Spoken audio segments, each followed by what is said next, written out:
Hey everyone, welcome back to another video from A Man Talks FPL SC. In this video, we're going to go through who are the best replacements for Romelu Lukaku. In my opinion, I think he definitely is a sell. From the reports that I've seen, it seems like he could be out for around 2 to 3 weeks. He's definitely going to miss a few matches, and I think at 11.7 million, he's too expensive to be leaving on your bench. And I think this opens up a good opportunity to potentially differentiate your team as well, because most people had Salah Lukaku, so I think this could be a good way to go against the grain and potentially change the direction of your team and the way you're going to be improving your rank moving forward. So definitely stick around for this one. If you do enjoy it, really appreciate a thumbs up. Do please consider hitting the subscribe button as well if you do enjoy the content, but let's get into it. So I've made myself a little bit smaller in this next screen because I wanted to fit in all the big guns that we're wanting to replace Lukaku with. So I think I've got Vardy, Kane, Aubameyang, Jimenez and Tony all on different kind of spectrums in terms of price points. I think it really depends on your team.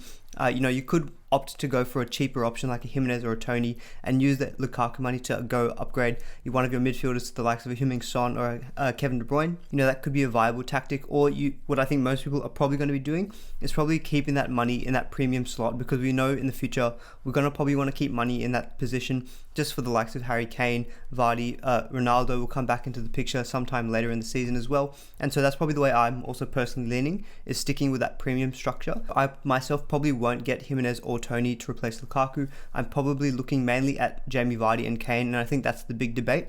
Aubameyang is a bit of a punt as well. I mean, the fixtures for Aubameyang, if we quickly want to discuss him first, they're not too bad. He scored 3 goals so far this season, and all of them have been at home. And you can see that all his home games coming up are pretty nice in the short term. Aston Villa, Watford, and Newcastle. I think those are 3 pretty good fixtures at home. So I feel like Aubameyang falls into that category where, say, you still have your wild card intact and you're looking to go a little bit more of a differential punt for the short term.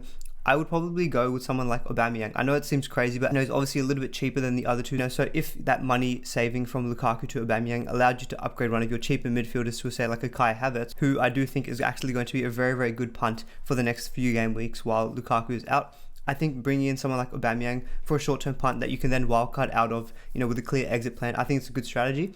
If you don't have a wildcard and you're looking a little bit more long-term, I think it's a little bit riskier, because I think overall, I don't trust Arsenal's attack as much as the likes of, say, a Leicester or a Brentford. And so that is a bit of a risk with Aubameyang, but I think he is someone worthwhile to think in the back of your mind. But yeah, Vardy and Kane, I think that's the main debate. So let's get straight into the Vardy-Kane debate.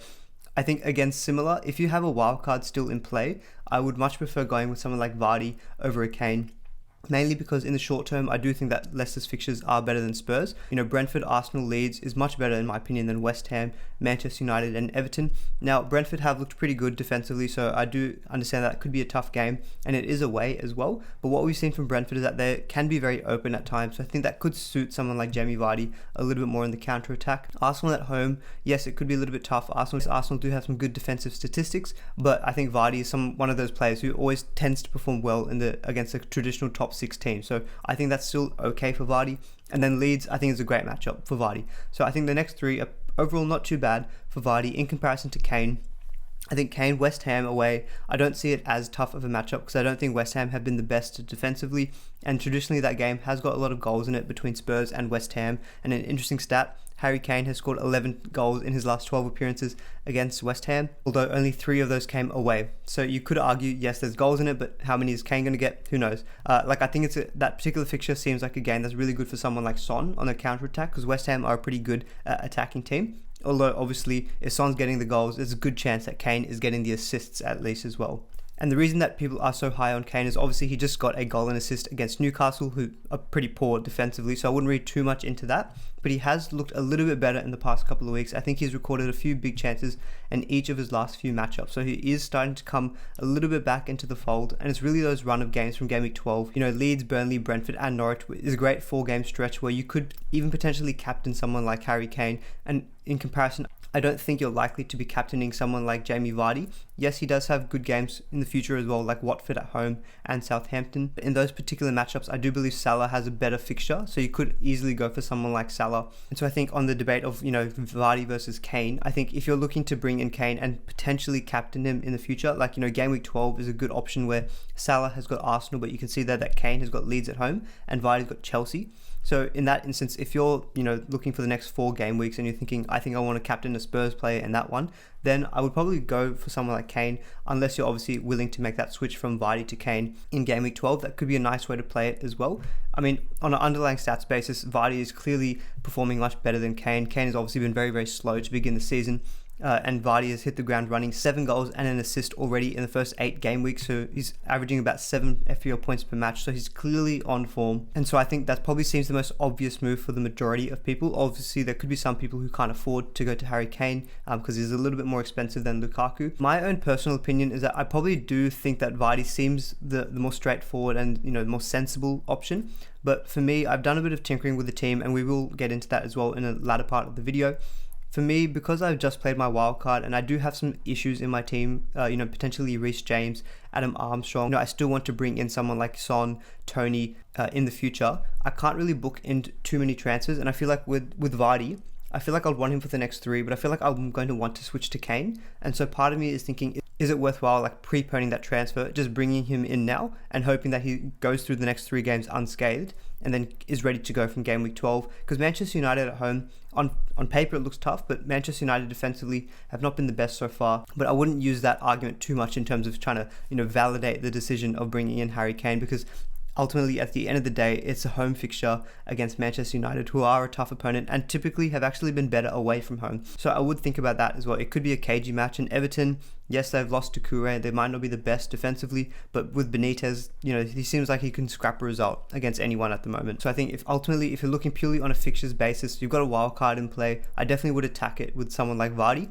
If you may be in more like my position and you're looking to be a little bit more long term, then I would maybe go with someone like Kane. But also I would see how, getting the Kane versus Vardy and that extra 1.5 million, if that 1.5 million lets you do something, drastically better in your team, I would definitely then obviously go for the money saving. But I think if you're trying to factor in that captaincy, I would probably lean towards Kane. And personally, I'm leaning a little bit towards more Kane, but we'll see as to why that is when I go through my team and my future transfer. Alright, everyone, so I think we'll get into some team tinkering. I think some of you have mentioned you like to see this and how I go through my future transfer plans and my thoughts overall. So I thought we'll go through that again, changing all of it based on what I had in the team selection, because that was all obviously now out of date given the Lukaku injury.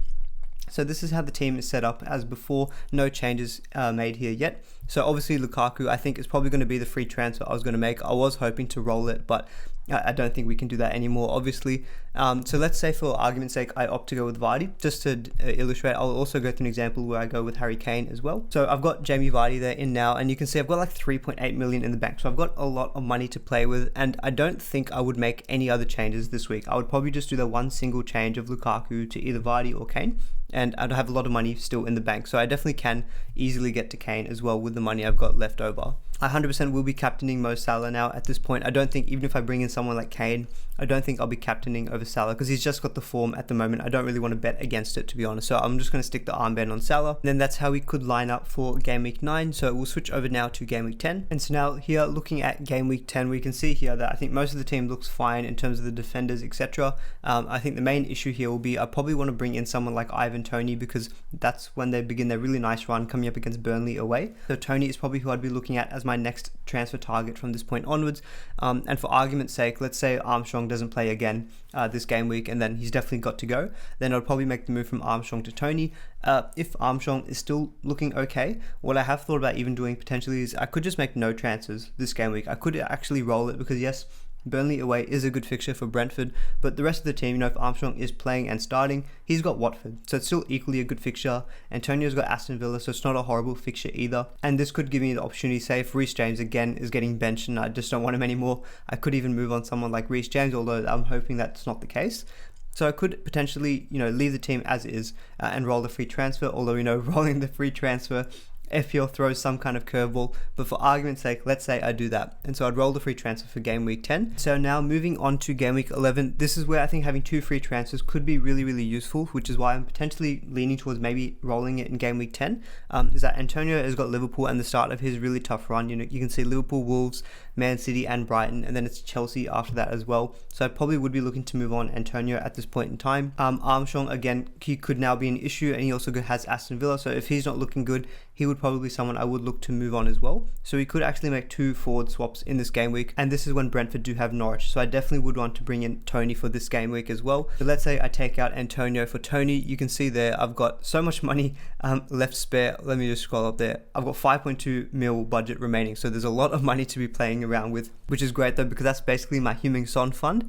I could even just do the 1 free transfer there, but let's say obviously Armstrong is an issue. You know, for demonstration purposes, if Mount is who I want to make into Heung-min Son in the future, I've got 12.6 budget, so I've definitely got some clearance, and so that probably means I can afford a forward who's around £8 million, I think it is. So at this point in time, you know, we can have a better picture on a few different striker options. We could see how Edouard, actually from Crystal Palace, is someone I have thought about. He looked really good against Arsenal, and he's obviously, I think he scored a brace already against Tottenham as well. You can see the fixtures for him aren't too bad with Wolves, Burnley, Aston Villa, Leeds. He could be someone I go for. Iheanacho, obviously I probably wouldn't go for Iheanacho actually if I've already got Vardy in place in this particular example. Someone like Danny Ings, Southampton away, coming up against his old team, who knows. Brighton, Crystal Palace, City, Leicester. It's an okay run, but it's not perfect for Villa. Morpay actually probably has some decent fixtures there. You can see Newcastle, Villa, Leeds, West Ham, Southampton. Maybe he's a good consideration, but who knows at this point. Otherwise, I could even go for someone like Jimenez. You know, Crystal Palace, West Ham, Norwich, and Burnley. That's probably a better 4-game run. So let's say for example's sake, I decide to go with someone like Jimenez. Those would be the 2 forward swaps for that particular game week, and we still have 3.6 million in the bank. So there's a lot of money still playing around within the team. Now we're on to game week 12 here, so it only have the 1 free transfer in this particular case. 3.6 million in the bank, and again, this is when I definitely would want to bring in some Spurs players. I know they haven't looked the best as a team, but I've got faith in someone like Heung-min Son. Really good fixtures in Leeds. Leeds, Burnley, Brentford, Norwich. It's just a fantastic month ahead. This is where that captaincy discussion comes into play. What I mentioned previously, you can see that Salah has got Arsenal at home, and I think you definitely could swing away from him at that point and go for someone like Harry Kane or Heung-min Son. So this is the value I think of going with Kane early on. As you can see there, that Vardy's got Chelsea. You can't really captain him in this game week, and so looking at that team there, I don't see a fantastic option to captain. Obviously, you could just stick it on Salah and, you know, be done with it. But I think if you want to attack a fixture a little bit more, you're probably looking to go for a Spurs player. So let's say, for example, you know, Mount has got Leicester. It's time for him to go. He's been rotated, whatever. He's not scoring enough points. I'm like, stuff this. I want Heung-min Son. We can do it with this example because we have got money left in the bank. And there's 0.9 at this stage, so that there definitely is enough flexibility in terms of future price changes. The issue is, if I wanted to say double up and get in someone like Harry Kane, switching from Vardy to Kane, I've got 11.5 in the bank, so I'm 0.7 off. So how I could change that is, instead of going with someone like Jimenez, I'd probably have to go someone who's 0.7 cheaper, or like $1 million cheaper, and he's around 7.6. So this is when you could see you could go for someone like Edouard, a Morpay, you know, that kind of 6.5 million bracket. It's not ideal, but if you really wanted to fit it in, I could do it. So instead of getting Jimenez, I could go for one of those other cheaper options, and then in that case, I could go from Vardy to Kane. Let's say, for example, I had the money in the bank to be able to do that. Then I could go for it, and then I could get Kane captaincy for that game week. It would be for a -4 at that point in time, which is not ideal, but that could be a way that I can potentially get both the Spurs players in game week 12. I can kind of attack the better fixtures with Vardy in the short term, and I could go for Kane, but it would involve a -4. And obviously, as we saw already, you know, you can make all the good plans, but one injury and it changes everything. And so yes, it's nice to have a bit of a plan moving forward as to how I could get in the likes of Kane and Son. But as you can see there, it would rely on a lot of things going to plan. It relies on no other injuries in the team. Reece James isn't an issue. So that's one thing I'm kind of thinking in the back of my mind. I'm going to have to take a -4 eventually if I do really want to get in Kane. Obviously, I don't have to get Kane because yes, Vardy has got Chelsea in that game week. But you can see there, Leicester's games after that, they're not the worst. You know, they've got Watford, Southampton, Aston Villa, and then I believe it's Newcastle as well. So Vardy easily could be a longer term hold as well. But I definitely would argue that in that 4-game stretch, someone like Kane's definitely got better fixtures. Potentially is a captain consideration as well. So that's the reason why I'm potentially leaning to go for Kane from the very beginning, just so I can avoid this scenario of, yes, I can go with Vardy, but if I really, really want Kane, then I would have to take a -4, and it relies on everything else going to plan. So what I'll do, I'll just quickly do an example where I've got Kane in from the beginning, and we'll see how that might look and see if that's a little bit better. So again, now we're going to do a bit of a transfer plan with getting in Harry Kane instead of a Vardy. And so obviously, sorry Lukaku, you got to go. Only lasted 1 week in my team, but he's going to go already, so it's classic FPL. Can't even get him for his good fixtures. I actually do feel for people who have brought him in earlier and he's been blanking all the way through, and you're like, finally get the good fixtures, and he's not even going to be available for them. So that does suck for people who got him in early. So yeah, anyway, we've got Kane in now in this particular example. Still would captain Mo Salah. Wouldn't consider putting the captaincy on Harry Kane. I'm trusting him to potentially get in my team, but I wouldn't give him the armband just yet. And so you can see there now, that's how the team would line up for game week 9 with Kane in, and that would leave us 2.3 million.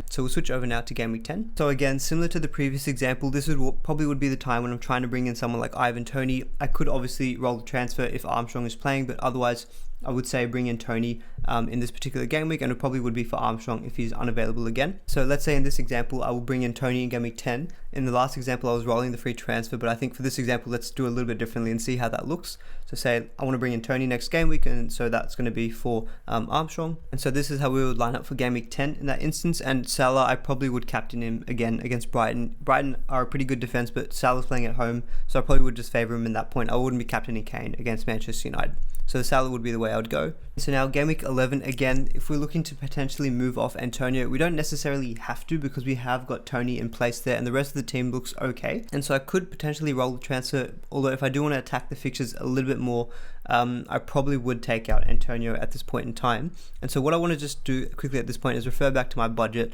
because obviously with going for Kane, I've got a little bit less money to play with compared with going with Vardy. So 1.9 million in the bank. Ultimately, Son is who I really want, I think, from game week 12. So let's say that at this point in time, if I was taking out Mount for Son, I've got 9.3 budget.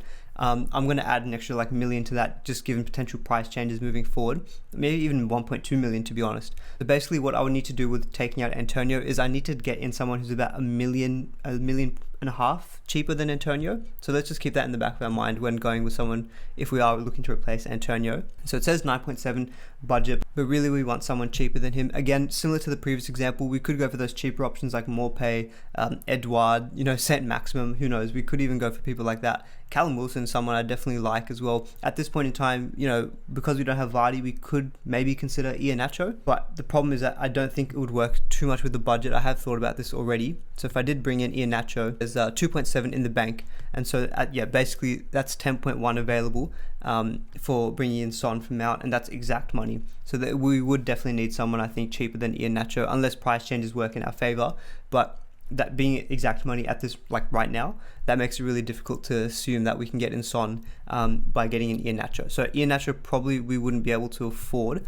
I'd have to get someone a little bit cheaper. Obviously, so much can change in this point in time. I've even thought potentially Hwang. He could be a good option at this point in time. Crystal Palace, West Ham, Norwich, Burnley. He could be someone to consider. We could even bring back Armstrong. I don't know. There's so many different ways that we could go. Let's say, for argument's sake, I go with Edouard because I actually have liked the look of him early on. And that's not a bad month ahead for him there. And so let's say I go Edouard for Antonio. So for game week 11, then we would have 3.2 mil in the bank, which basically just is our budget for Heung-min Son in the next game week. So moving to game week 12. So game week 12, the team's looking okay. Livermento's got Norwich, so even if James has dropped out of the team, we could just play Livermento for that particular game week. And then Mount has got Leicester. So this is when I would slowly start getting away from the Chelsea players and get into Spurs, because Spurs got a really good run from this point in time. And so Mount would become Son at that point in time. That leaves us to 0.5 in the bank, which I think is just on the cusp in terms of future game weeks, in terms of potential price swings, because I do think Son is going to become more and more popular, because I can already see it. He's going to keep ticking over, and people are going to be bringing him in ahead of that game week 12 run, which is why I'm still a little bit filthy about that whole wildcard situation of what I really wanted him from the beginning. But anyway, we'll leave that to the side. And so now I think the team in game week 12 will look really, really good. Obviously, I'm going to caveat all of this with I can make all of these plans, and a few injuries are going to change everything. We saw that already with Lukaku.